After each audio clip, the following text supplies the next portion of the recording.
This is Steve Robbins. Welcome to the Get It Done Guys, quick and dirty tips to work less and do more.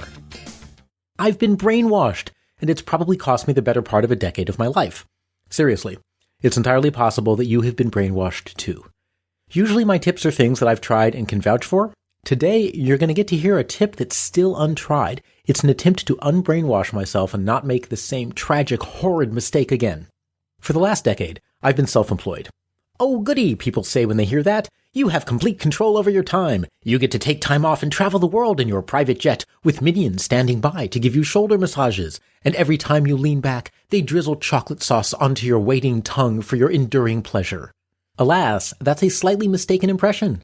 While I may only spend 8 to 10 hours a day in the office proper, I'm usually thinking about work for most of my waking hours. Even on holiday, there's a back of the brain feeling that the time away from work is letting something drop, and everything will explode at a moment's notice.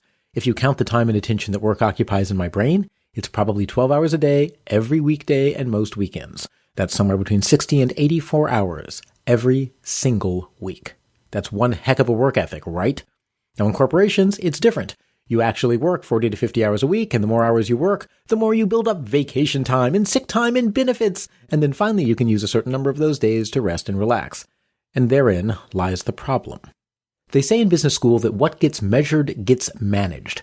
They also say time for a beer party, but that's not really relevant to today's episode. What gets measured gets managed. Did you notice anything about my description of work? It was all about time. Hours per week. Days of vacation time. Hours during the holiday. Productivity geek or not, my brain measures hours. All of my worries are about time, not about doing enough of the right tasks to get results. The problem, though, is that hours don't matter. Results matter. I think, in X number of hours, how many results can I get? But that's backwards. What it does is it promotes filling time, even if the things I'm filling it with are distracting, are actively moving me backwards, or are simply distractions from the things that are most important. Yes, I mean, culturally, a work week is 40 hours. But why? There's nothing magical about 40 hours. What's magical is results. What my brain should be asking is, in order to achieve results, how many hours of effort must be worked, and when can that happen? What would it look like to live in a world where you actually think in terms of results, and just in terms of results, and let hours be a byproduct of that? Come be that person with me. Let's find out. Measure results, and only results. Now that we are this mysterious person who is thinking totally in terms of results, what we ask is, what results do we want? Then we work backwards to get the time. In our normal world, we have in mind all the time how many hours we're going to work this week. But in the new world, what we would instinctively know at any moment is what results we need to produce this week. We're finally going to write our great nonfiction book, Neti Pot Sculpture for the Complete Beginner. No one has ever written a book on this subject before, so we're sure we're going to dominate the field. We're self-publishing. Oddly, none of the big publishers accepted our proposal, and we want to launch in 4 weeks. By then, we need to have the copy written and laid out. It takes 1 week for a designer to lay out a 126-page book, which gives us 3 weeks to write a final draft. 21 days to write a 126-page book. Now that means we need to write 6 pages a day. So a day's work is not 8 hours. A day's work is 6 pages, whether we can do it in 1 hour or a dozen. And as soon as our day's work is complete, we can go home and feel good about a day well spent. We would concentrate on results and manage our schedule accordingly. Here's how you can start shifting your own mindset. First, find out how you're currently using your time. In episode 288, Make Better Estimates Through Time Tracking, I provide a time estimate tracking sheet that you can use to very, very quickly track your time use. That will show you the actual tasks that you spend your time doing. You can find that episode at getitdoneguy.com/time track.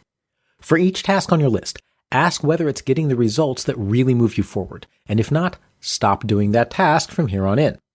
Otherwise, rate how quickly it moves you towards your goals. Wrote pages of book would get a high rating. Rehearsed neti pot and pet cat example to make sure that it will work for the readers? Well, that gets a medium rating since you really could have chosen a simpler example.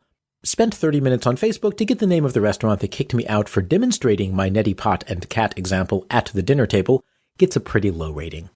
Your highest rating tasks are the ones that give you the most progress. Your medium tasks are next, followed by your low tasks.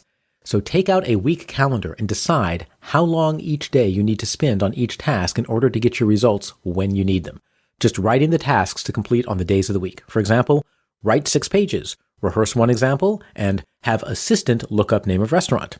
Now, mentally redefine your day, not as a certain number of hours, but as finishing the daily task lists that you just created.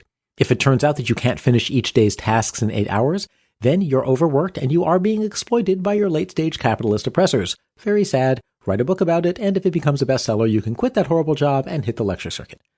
Otherwise, once you're done with the daily task list, you're done. A day's work is defined in terms of results, not hours. You've gotten the results. Consider the day over and go play. Of course, our daily task lists probably contain several tasks that, well, you just don't want to do.